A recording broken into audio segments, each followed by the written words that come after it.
वाहिगुरू। दर्शन देख जीवा गुर तेरा, पूरन कर्म होए प्रभु मेरा।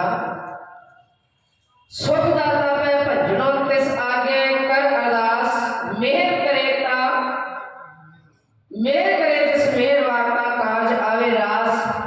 लख खुशियां बादशाहियां जे सतगुर नदर करे दे महावाक अनुसार। अज असी सरदार मास्टर सतनाम सिंह जी तिन्हां दे सपुत्र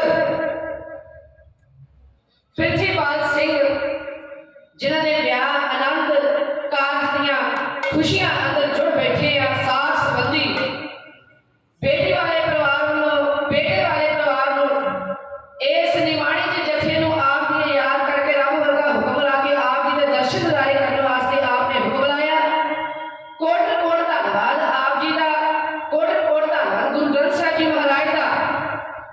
आप जी दो परिवारां नूं इस विआह दी खुशी दे मौके ते निमाणी दे ढाडी जथे वालों आप जी नूं लख लख करोड़ करोड़ ਵਧਾਈਆਂ होण। सतगुर सच्चे पातशाह जी आउण वाली नवीं जोड़ी दे सिर ते मेहर भरा हथ रखण ते गृहस्थ